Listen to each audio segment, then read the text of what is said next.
जय जय राधा रमण हरि बोल हरि बोल हरि बोल हरि बोल हरि बोल हरि बोल हरि बोल हरि बोल हरि बोल। वृंदावन में राधे कृष्णा बरसाने में राधे कृष्णा। वृंदावन में राधे कृष्णा बरसाने में राधे कृष्णा। गोवर्धन में राधे कृष्णा नंद गांव में राधे कृष्णा।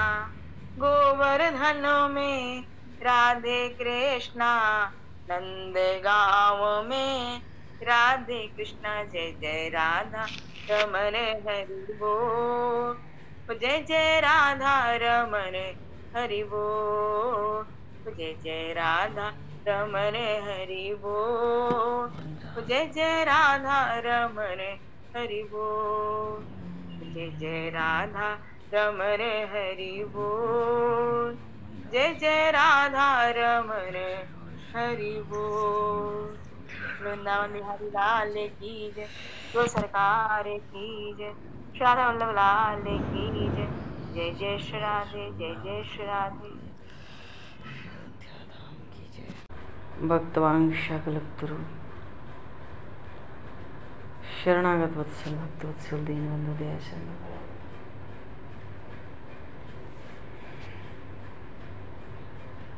भगवान श्री सीताराम जी महाराज की असीम कृपा करुणा से शर्मा जी महाराज की परम पावन भावमयी सन्निधि में महापुरुषों की भावमयी उपस्थिति में एवं आप सभी श्रद्धालु भक्त वैष्णवों की मंगल सन्निधि में मानव जीवन का सर्वोत्कृष्ट फल भगवत गुणगान भगवत स्मरण का आनंद सभी सत्संग के माध्यम से प्राप्त करने जा रहे हैं। सर्वप्रथम आप सभी भक्तजनों की चरणों में भगवत भाव से सादर वंदन सादर नमन। आप सभी को यथायोगी जय सियाराम जय जय श्री राधे जय शरणम जय शुभ जी के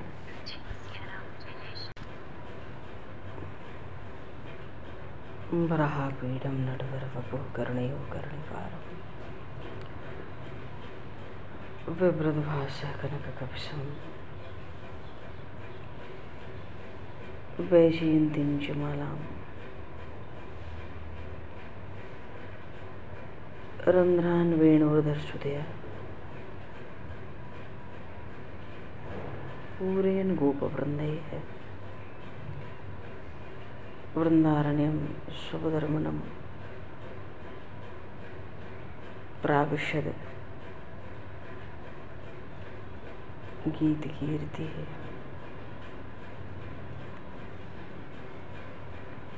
श्री नंदनंदन श्याम सुंदर भगवान की जय।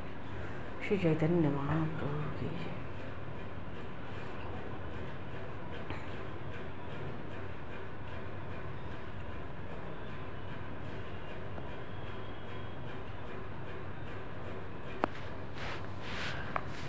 श्री चैतन्य देव जब से गया धाम से लौटकर आए निमाई पंडित, तभी से सदा प्रेम में ही छके रहते हैं।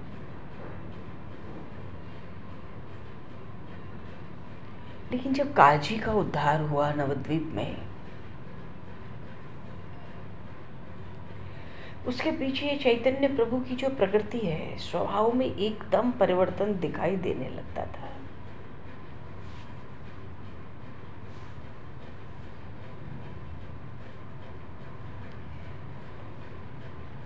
कभी कभी तो चित्त संकीर्तन में नहीं लग रहा है, भक्त ही मिलकर कीर्तन किया कर रहे हैं। नहीं तो नियम होता था, प्रभु आते तो सबसे पहले कीर्तन आरंभ कर देते।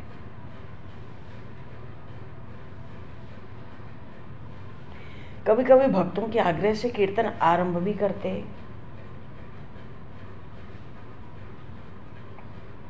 और कभी कभी ऐसा लगता है कि मानो उनका मन तो अब किसी दूसरी वस्तु के लिए तड़पता रहता था। वो तड़पन ऐसी थी कि उस तड़पन के, उस विरह वेदना के सन्मुख उनका मन अब संकीर्तन के ताल स्वर के सहित नृत्य करने के लिए मानो कभी कभी प्रस्तुत ही नहीं होता था। मानो भीतर से पहले जैसा आनंद हिलोरे नहीं मारता था। और सबसे बड़ा परिवर्तन ये था, ये तो चलो भीतर की एक स्थिति थी, पर सबसे बड़ा परिवर्तन जो बाहर था वो ये था कि पहले तो सब भक्तों के साथ घुल मिलकर प्रेम की बातें करना, थोड़ी हंसी मस्करी कर लेना, उपदेश देना, शिक्षा देना। अब ऐसा नहीं है। भक्तों में भी घुल मिलकर बात अब होती नहीं वैसी। अब तो उनकी विचित्र दशा थी कुछ। कभी तो वे अपने आप में ही रुदन करने लगते और कभी स्वयं खिलखिलाकर प्रभु हंस पड़ते।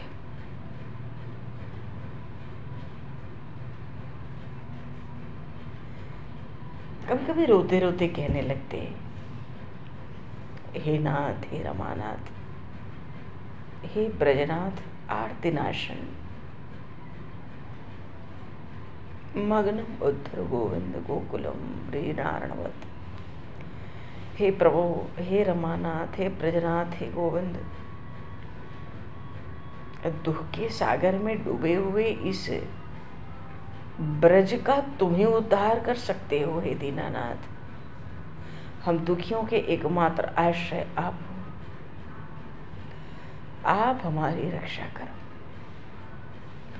कभी कभी राधा भाव से भावित होकर रुदन करने लगते। कभी कभी एकांत में बैठकर अपने कपोलों पर हाथ रख लेते और अश्रु बहाते रहते। कभी कभी प्रभु राधा भाव में अपने आप कहने लगते, हे कृष्ण,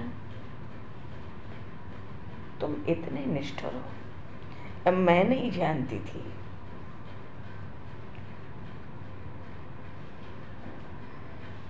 मुझ भोली भाली अबलाओं को ब्रज की तुम इस प्रकार धोखा दोगे, ये तो मुझे पता ही नहीं था। हाय हाय, मेरी बुद्धि पर न जाने क्यों पत्थर पड़ गए थे। तुम्हारी मीठी मीठी बातों में हम आ गई। कहाँ तुम अखिल ऐश्वर्य के स्वामी, और कहाँ हम वन में रहने वाले ग्वालों के घर की हम अबलाएं। एक बार गोपियों के साथ भगवान श्री कृष्ण कुंजों में आंख मिचौली खेल रहे थे। प्रभु छिप जाते तो ढूंढना तो कठिन होता ही है, थोड़ा गोपियों को भी कठिन होता था। ढूंढते ढूंढते सखियां जा रही थी तो पास में ही उनको चतुर्भुज भगवान जगदीश्वर जनार्दन के दर्शन हुए। श्रीमन नारायण के शंख चक्र गदा पद्मधारी भगवान के साक्षात दर्शन हुए। और जब दर्शन हुए, बोली श्रीमन नारायण भगवान की जय। उन गोपियों ने उन नारायण से पूछा, महाराज, हे परमात्मा, आपने हमारे कन्हैया को कहीं आसपास छिपा हुआ देखा है क्या? वो परमात्मा बोले, अरे मैं ही संपूर्ण जगत का जगदीश्वर हूँ, मैं ही तुम्हारा श्याम सुंदर भी हूँ। इतना सुनते ही बहुत सी बातें हुई, भाव है कि इतना सुनते ही कि मैं ही कन्हैया और मैं ही श्याम सुंदर हूँ, गोपियाँ व्याकुल हो गई। कहने लगी, नहीं नहीं, हमारा श्याम सुंदर तो चोर है, लवार है, यहीं कहीं छिपा होगा, आप तो बहुत बड़े हो।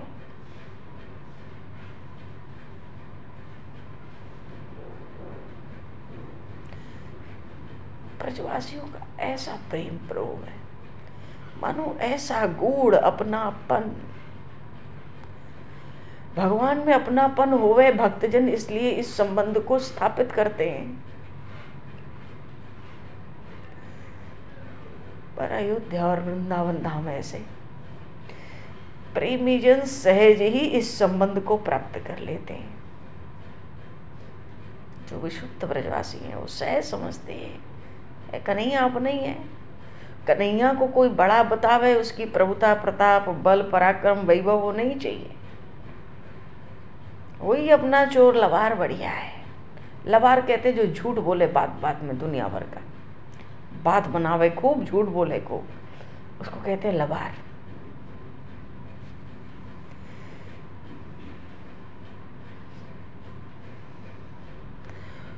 गोपालकों के साथ प्रभु ने कैसी कैसी लीलाएं की, बुद्धि में नहीं समाती और बुद्धि का विषय भी नहीं है। भगवान को अवतार ही लेना था तो बड़े बड़े ऋषि मुनियों के घर पड़े थे, पर ब्रज में गोपों के घर प्रभु आए, जहां कोई पढ़ा लिखा नहीं है कुछ विशेष, एक इंद्र के नाम से भी डर जाते हैं।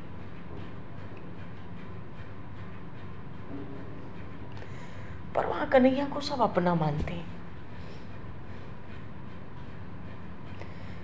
गौएं हो तो हमारा गोपाल, सखा हो तो हमारा गोविंद, गोपियां हैं हमारे श्याम सुंदर। यहाँ तो छींके पे चढ़ चढ़ के माखन चुराते हैं, खाते हैं, खवाते हैं, फोड़ते हैं, पटकते हैं, फैलाते हैं, भाग जाते हैं। जहाँ कोई पकड़ने आवे तो भाग जाते हैं।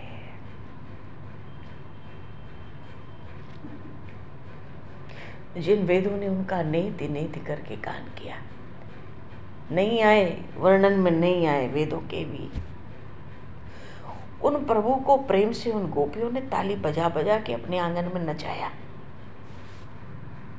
ये महाराज की लीला नहीं है।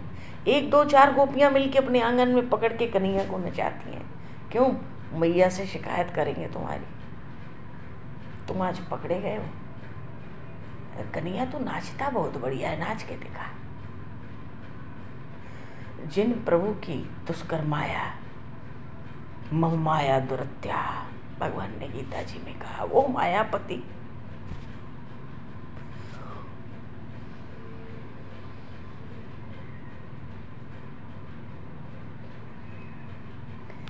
उन मायापति भगवान को गोपियां नचाती है। ताली बजा बजा के।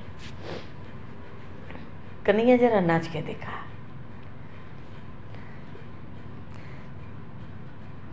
श्री कृष्ण जैसा बोलते हैं वो कोई बोल नहीं सकता, जैसा श्री कृष्ण देखते हैं वैसा कोई देख नहीं सकता, जैसे वो चलते हैं वैसा कोई चल नहीं सकता।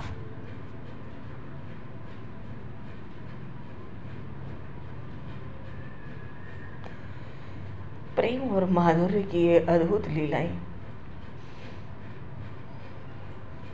कभी कभी महाप्रभु श्री राधा भाव से भावित हैं, कहने लगे, कन्हैया हे श्री कृष्ण, हम तो तुमसे अनजाने में ही स्नेह कर लिए, पर हा प्राणनाथ, अब ये प्राण तो तुम्हारे ही अर्पण हो चुके हैं, अब तो ये सदा तुम्हारे ही साथ रहेंगे, क्योंकि अब न आंख तर आवत कोई।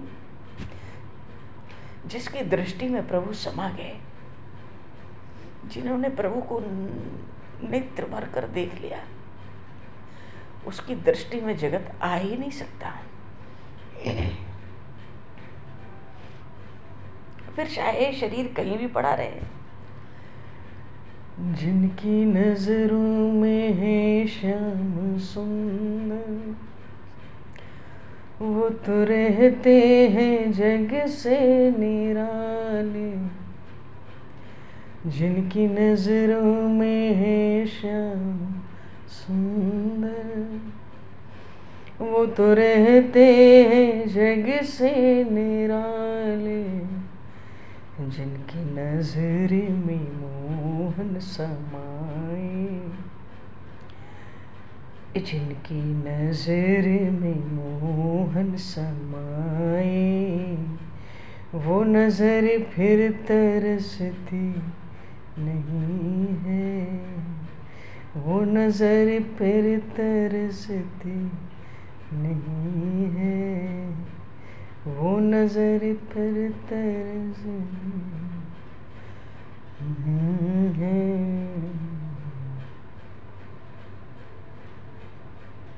चैतन्य प्रभु कहते राधा भाव से भावित होकर, हे प्यारे तुम बड़े कोमल हृदय के हो, बड़े सरस हो, बड़े सरल हो, सुंदर हो, फिर मेरे लिए इतना कठोर हृदय, ऐसा कोमल हृदय ऐसा कठोर निष्ठुर कैसे हो गया?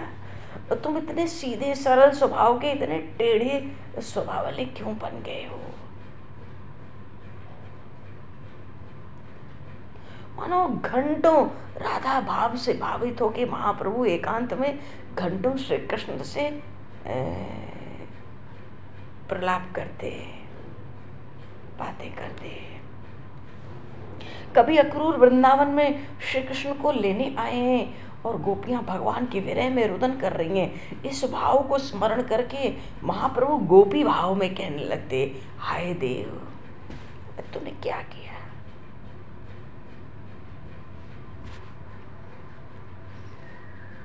हमारे प्राण प्यारे, हमारे संपूर्ण ब्रज के दुलारे, इन मनमोहन को तू हमसे पृथक क्यों कर रहा है? अरे ओ निर्दयी विधाता, तेरी इस खोटी बुद्धि को बार बार धिक्कार है।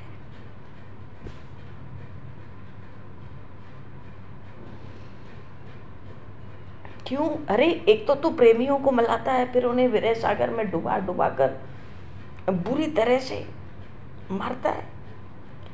हाय प्यारे कृष्ण, अब क्या चले जाएंगे? क्या वो मुरली की मनोहर तान सुनने को नहीं मिलेगी?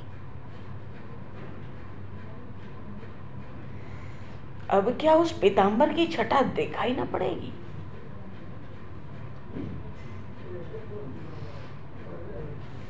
अब क्या उस मोहन के मनोहर मुख को देखकर हम सारे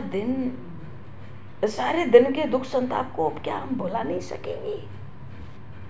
क्या अब कृष्ण हमारे घर में माखन खाने नहीं आवेंगे?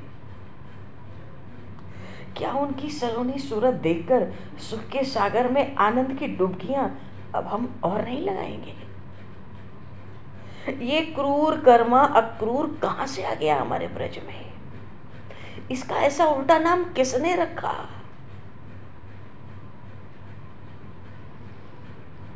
जो हमारे प्राण प्यारे श्याम सुंदर को अलग करेगा, उसको अक्रूर कौन कह सकता है? ये तो महान क्रूर है। अरे क्रूर अक्रूर क्या मन में आई, कहाँ ले चला ब्रज का प्यारा कन्हैया। अरे जाके ब्रज से ये आवे न आवे, अभी हमने जी भर के देखा नहीं, अभी हमने जी भर के देखा नहीं।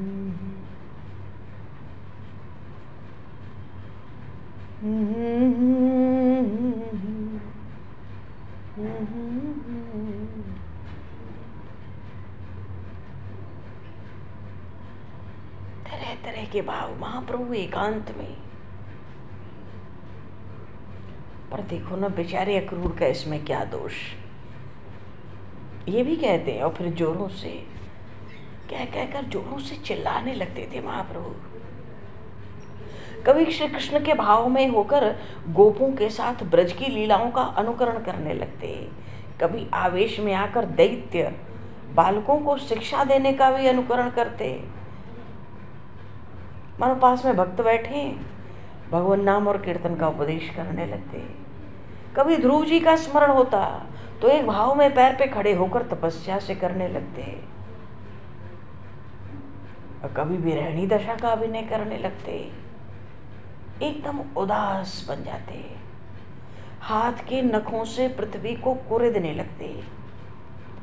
शची माता तो इनकी अलग अलग अवस्थाओं को देख के बहुत दुखी होती, क्योंकि अब ये बाहर कम जाते हैं, लोगों में घुलना मिलना बातें करना अब इनसे होता नहीं है। संकीर्तन में भी जाते हैं, भक्त ले जाते हैं, कभी कभी बीच से ही उठ के चले आते हैं, कभी कभी जाते ही नहीं, कभी कभी जाते हैं तो स्वयं कीर्तन नहीं करते, भक्तजन कीर्तन करते हैं, कभी भक्त आग्रह करते हैं तो महाप्रभु कीर्तन करते हैं। पहले की तरह उन्मत्त नृत्य अब नहीं करते। तो शची माता भी प्रभु की मंगल कामना के लिए, वो अपने निमाई के लिए तरह तरह से देवी देवताओं के पूजन करती, मनौती मांगती। कई बार बड़ा भारी रोग समझकर वैद्यों से भी परामर्श ले आती, भक्तों से भी अत्यंत दीन भाव से माता कहती, न जाने मेरे निमाई को क्या हो गया है। अब तो पहले की तरह कीर्तन भी नहीं करता, न किसी से हंसता है न बोलता है, उसको क्या हो गया है? तुम लोग इसका इलाज क्यों नहीं कराते? किसी बढ़िया वैद्य को दूर ले जाकर ही दिखाओ। अब बेचारे भक्त भोली वाली मैया की सीधी सरल वात्सल्य की बातों को सुनकर हंसने लगते और मन ही मन कहते, जगत की चिकित्सा तो ये करते हैं, मानो जीवित को तो उठा के बैठा ये देते हैं, इनकी चिकित्सा कौन कर सकता है?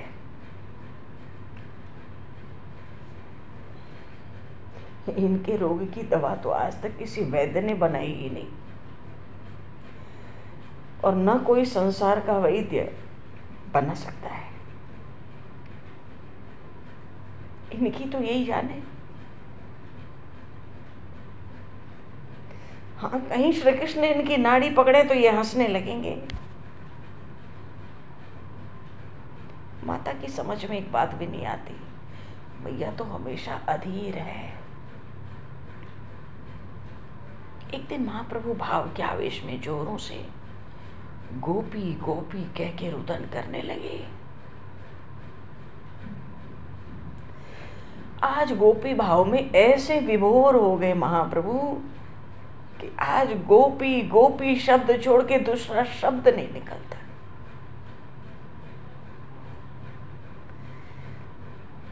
उसी समय एक बड़ा प्रतिष्ठित छात्र था, इनके दर्शन के लिए आया।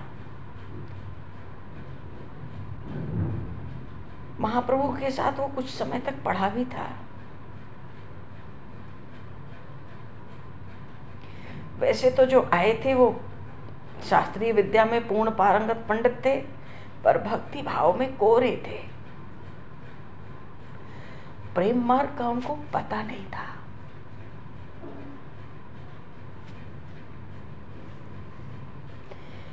जब आए तो चैतन्य प्रभु के बाहरी ज्ञान शून्य था, आज तो केवल गोपी गोपी था। भावावेश में पता ही नहीं कौन पास आया, कौन पास से उठ गया। विद्या का अभिमानी था वो छात्र, महाप्रभु की ऐसी अवस्था देखकर थोड़ा गर्व से कहा, पंडित होकर आप ये क्या अशास्त्रीय व्यवहार कर रहे हो? गोपी गोपी कहने से क्या लाभ? अरे कृष्ण कृष्ण कहो, जिससे उद्धार होए और शास्त्र की मर्यादा भी भंग नहीं होए।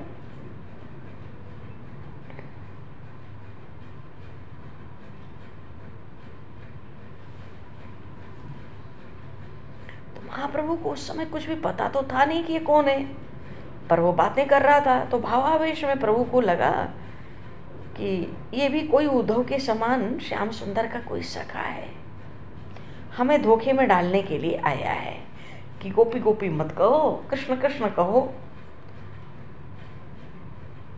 तो प्रभु को कुछ क्रोध आ गया उसके ऊपर, एक बड़ा सा बांस लेकर उसको पीछे मारने के लिए दौड़े। वो तो अपना सब शास्त्रीय ज्ञान भूल गए, जान बचाकर वहां से भागे, दौड़े। महाप्रभु उनके पीछे पीछे पकड़ने के लिए दौड़ रहे हैं। अब चोट न लग जाए उस डर से वो तो छात्र जो थे, छात्र महोदय, मुट्ठी बांध कर भागे। कंधे का दुपट्टा गिर गया, बगल में जो पोथी थी वो भी निकल पड़ी, हाँफते चिल्लाते जोरों से भाग रहे थे। लोगों को बड़ा आश्चर्य हुआ, इतना बड़ा विद्वान पंडित कैसा भाग रहा है भाई। लोगों ने कारण पूछा, बड़ा आश्चर्य हुआ। कितने तो ठहाका मारकर हंसने लगे, पर वो किसी की सुन थोड़े ही रहे थे। उनके तो अपने जान के लाले पड़े हुए थे। जान बची लाखों पाए, मियाँ बुद्धू अपने घर को आए। लेकिन पीछे महाप्रभु भी दौड़ रहे थे पीछे, तो भक्तों ने पकड़ लिया। प्रभु तो उसी भाव में मूर्छित होके गिर पड़े। वो तो बहुत दूर भागे तो पीछे मुड़कर देखा। जब देखा कि निमाई पंडित अब पीछे नहीं आ रहे तो खड़े हो गए। सांस जोरों से चल रही है, सारा शरीर पसीने से लथपथ हो रहा है, अंग प्रत्यंग से पसीने की धार बह रही है। तो लोग तरह तरह के प्रश्न कर रहे हैं, पर क्या उत्तर देते। सांस फूल रही थी, मुंह से बात नहीं निकलती थी। कुछ लोगों को दया आई, पंखा झलने लगे, कोई ठंडा पानी पिलाने लगा, कुछ होश आया पानी पीकर, सांस भी धीरे धीरे ठीक होने लगी। एक ने पूछा, आपकी ऐसी दशा क्यों हो गई? आपको किसी ने क्या कोई ताड़ना दी? अब द्वेष की अग्नि तो उनके हृदय में जली रही थी। कहने लगे, अजी क्या बताऊं, हमने सुना था पंडित जगन्नाथ मिश्र का लड़का निमाई पंडित भक्त बन गया है। पहले हमारे साथ पढ़ता था, हमने सोचा चलो वो भक्त बन गया है तो उसके दर्शन ही करा हमें। उसके दर्शन के लिए गए तो उसमें वो क्या भक्ति जाने, हमने तो देखा अशास्त्रीय पद्धति से गोपी गोपी चिल्ला रहा था। हमने कहा, भाई तुम पढ़े लिखे हो, बड़े विद्वान थे, तुम बड़े ज्ञानी हो, शास्त्र विरुद्ध काम क्यों करते हो? बस इतने पर उसने तो लठ उठा लिया, जंगलियों की तरह मुझे मारने के लिए टूट पड़ा। हम तो जान लेकर वहां से भागते नहीं, तो हमारा काम तो तमाम कर डालता है। क्या इसी का नाम भक्ति है? अरे इसका नाम तो क्रूरता है। क्रूर हिंसक व्याधि ऐसा व्यवहार करते हैं। भक्त तो अहिंसा प्रिय होते हैं, शांत होते हैं, प्राणी मात्र पर दया करने वाले होते हैं।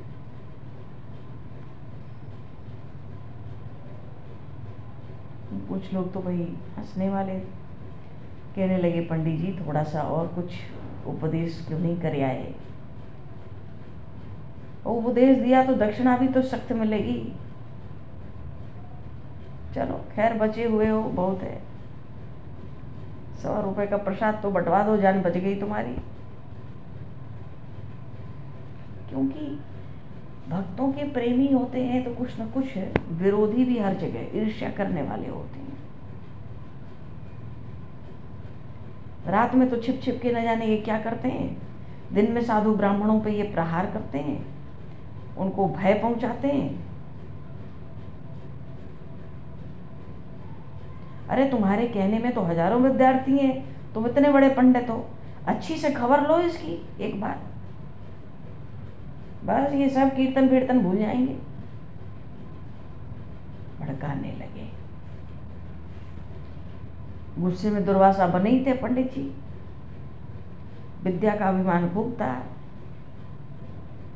हाँ हाँ, मेरे कहने में हजारों छात्र हैं, आंख का इशारा हो जाए तो इन भक्तों में से किसी की हड्डी तक देखने को नहीं मिलेगी। आप लोग कल ही देख लेना इसका क्या परिणाम होता है। कल इनको मालूम पड़ जाएगा ब्राह्मण के ऊपर प्रहार करने वाले की क्या दशा होती है। बड़बड़ाते हुए छात्र मंडली में पहुंचे।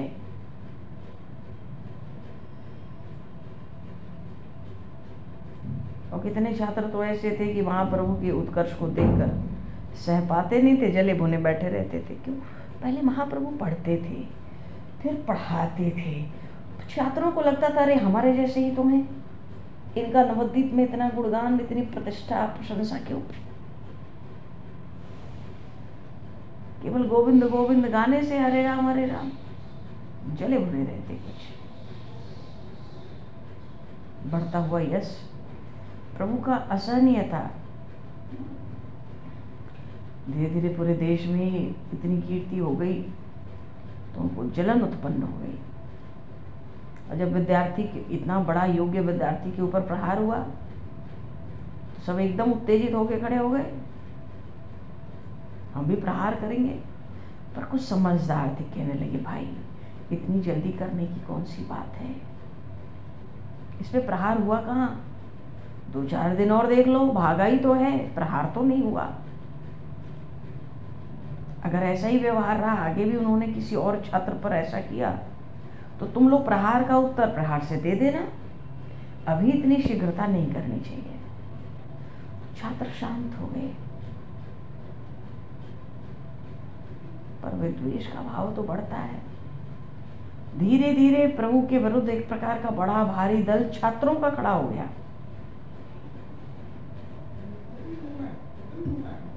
जब भावावेश उतरा उधर चैतन्य प्रभु का, गौरांग देव का, तो सब बातें मालूम पड़ी।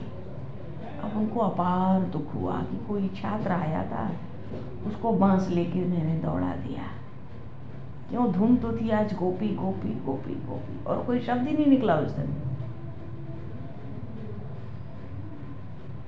अब घर बार से तो पहले उदासीन थे, इष्ट मित्रों से पहले उदासीन हो गए थे, साथी भक्तों से भी पहले से उदासीन थे। इस घटना से और उदासी पड़ गई। तो अब संकीर्तन के कारण जो उनकी इतनी व्यापी हो गई, देशव्यापी जो उनकी कीर्ति फैली हुई थी, अब वो कीर्ति, वो यश उनको काटने को दौड़ता था।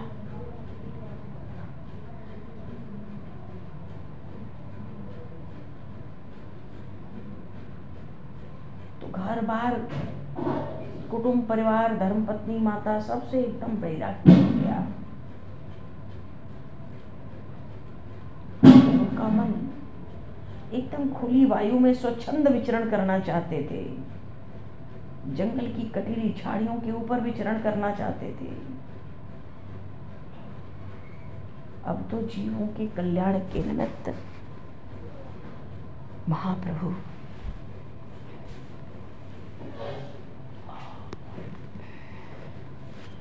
सन्यासी बनने की बात सोचने लगे।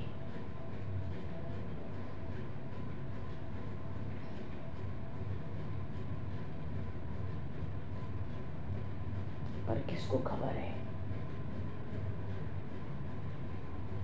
भगवान का ऐसा प्रभुत्व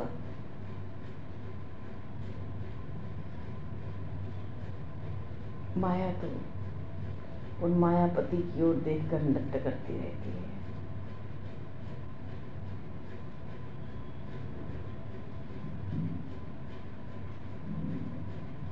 प्रभु के भ्रकुटी का विलास है, भगवान शिव भी तांडव नृत्य करते हैं।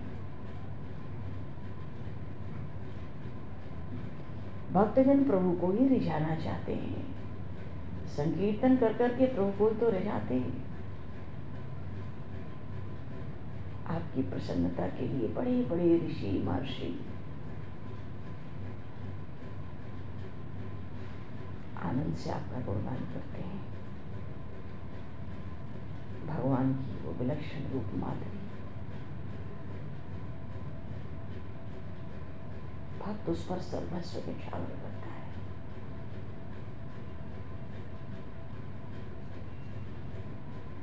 भगवान का प्रेम ऐसा कि वाणी में ना आवे, अकथनीय, अवर्णनीय।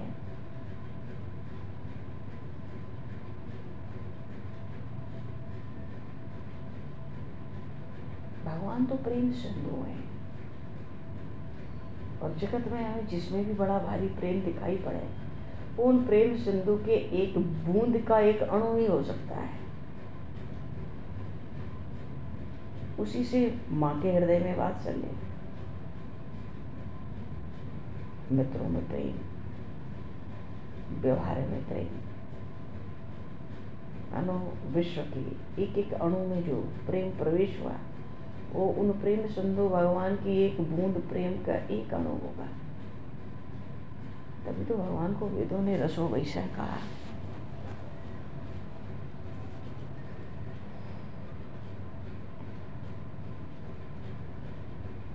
भगवान की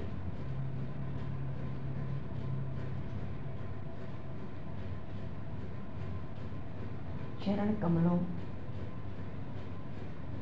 की जो रच है, उसकी सामर्थ्य वाणी में नहीं कही जा सकती। भगवान के असंख्य कल्याण गुण हैं, उन अनंत दिव्य गुणों की कोई थाह नहीं ले सकता है।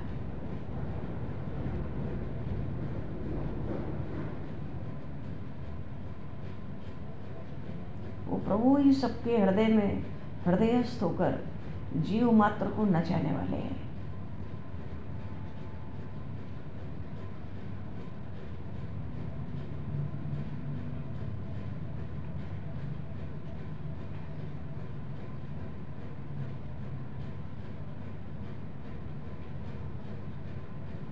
जीव सदा से अनादिकाल से ही परमात्मा का है।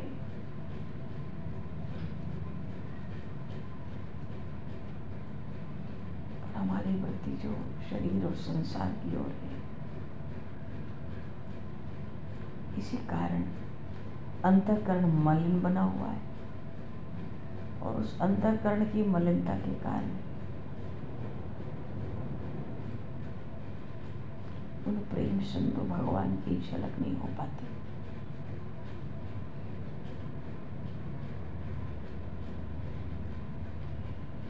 प्रभु तो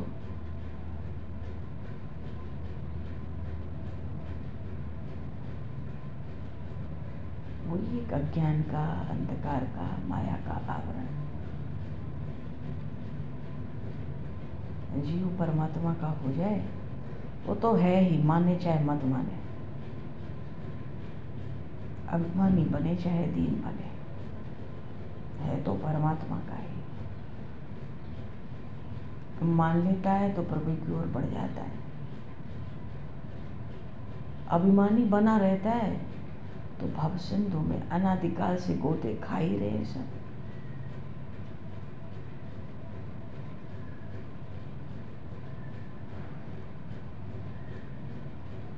भगवान ही हमारी अपने हैं।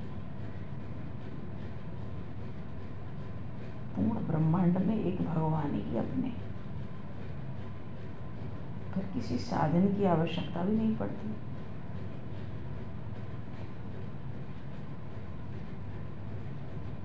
क्यों? ये अपनापन ही, महापुरुष कहते हैं, ये अपनापन ही भगवान में अपार प्रेम उत्पन्न कर देता है।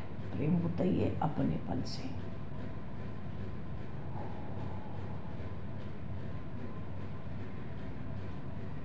बिनु विश्वास भगत नहीं तेहि बिन द्रवहि न राम,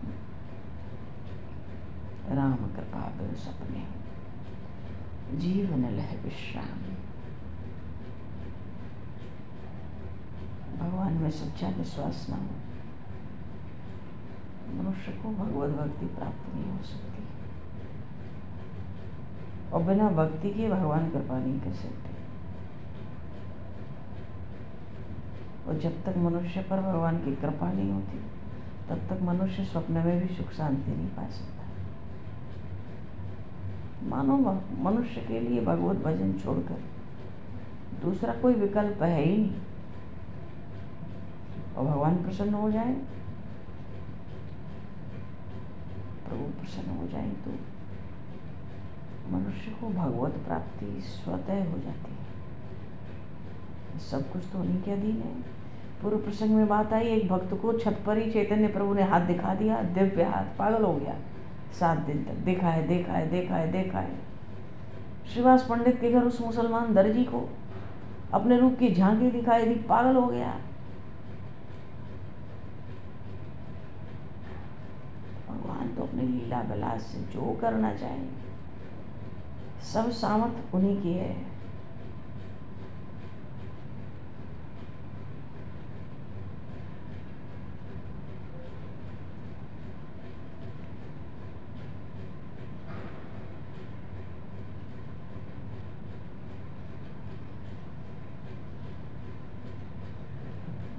भगवान वामन जब विराट रूप धारण किए तो उन विराट परम पुरुष, पुराण पुरुष का जो चरण प्रक्षालन था, करते समय ब्रह्मलोक में जो ब्रह्मा जी हैं दर्शनीय मालूम पड़ रहे थे।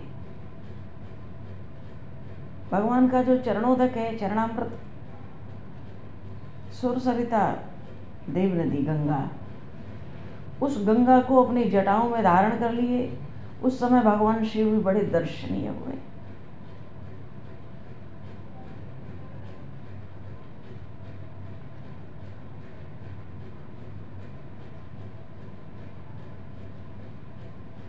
कहते ना, मांगने वाले ने मांगा पर देने वाले ने दिया ही नहीं, तो मांगना व्यर्थ हो गया ना।